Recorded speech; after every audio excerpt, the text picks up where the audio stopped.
Gospod Cvikl, po vašem zaslišanju na vaši komisiji, ki jo vi vodite, ne vaši kot Cviklovi komisiji, ko ste zasliševali, morda tudi na rekovajih ministra Erjavca, se je na zadnjih javnomnenjskih anketah njegovo ime in njegov lik dvignil kar visoko. Tudi njegova stranka je nekaj pridobila s tem, vaša stranka pa je nekaj izgubila. Ste jih vi slišali od vašega predsednika Boruta Pahorja, kaj se vendar vi greste na komisiji, ki jo vodite? Je bistvena razlika med gospodom podpredsednikom Hrovatom in mano kot predsednikom, da sklicujem to v prostorih sobe 117 državnega zbora. Jaz tukaj ne nastopam kot član poslanske skupine Socialnih demokratov.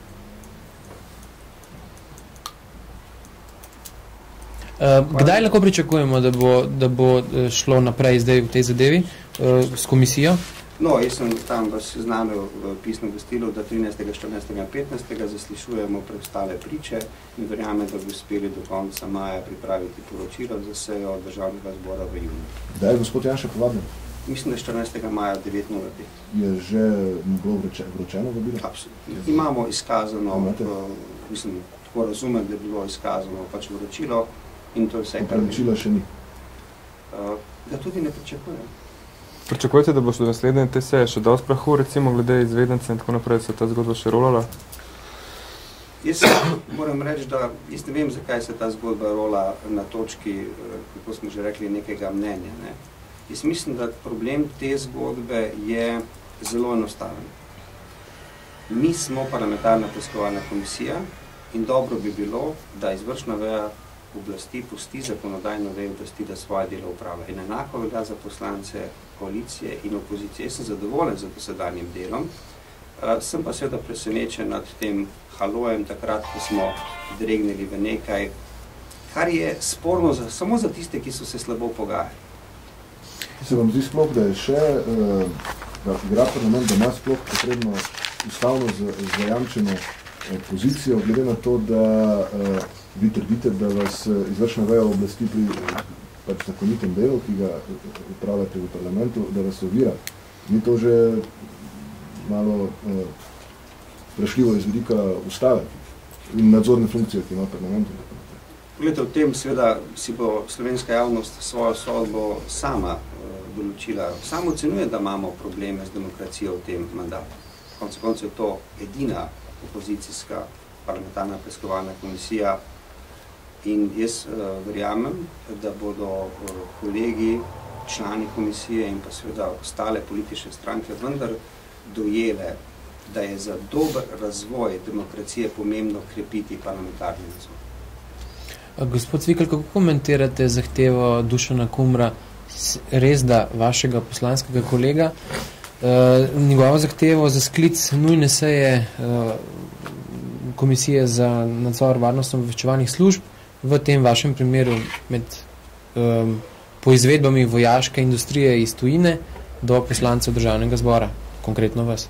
To je pač, kot veste, posebna komisija državnega zbora, ki jo vodi opozicija in počakajmo na njihovo sejo in na njihovo ugotovitev. Ne želim se spuščati v delo te komisije, sem pa seveda sam presenečen, da sem tem, tako rekel, dopisovanjem in ministra in tako imenovane tujega dobavitelja.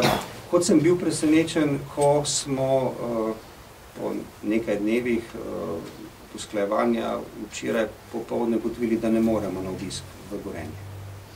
Ali vi že imate varnostnika, se počutite varno po vseh teh zadevah?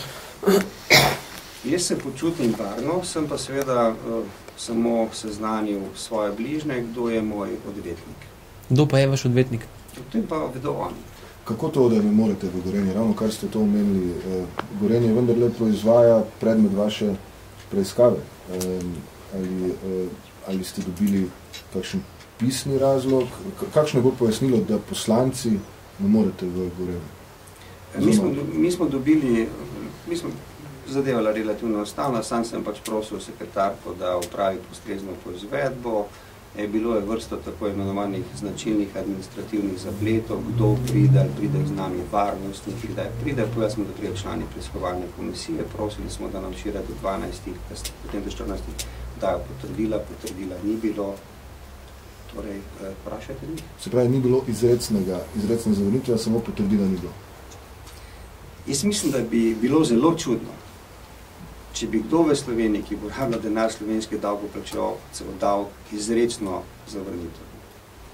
Obstaja pa ta tako imenovan, kot se temu reče, red tape, se pravi zavračanje ali pa nesodelovanje.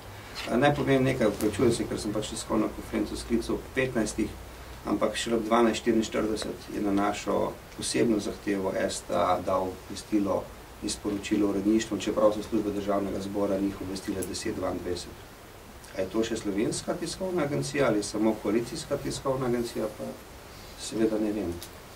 S kom ste pa komunicirali v Gorenju, da bo jasno, oziroma s kom ste želeli vi govoriti v Gorenju, z predsednikom uprave ali z vodjo te proizvodnje? Kaj ste želeli tam videti? Mi smo želeli zelo enostavno, mi smo želeli enostavno vprašanje.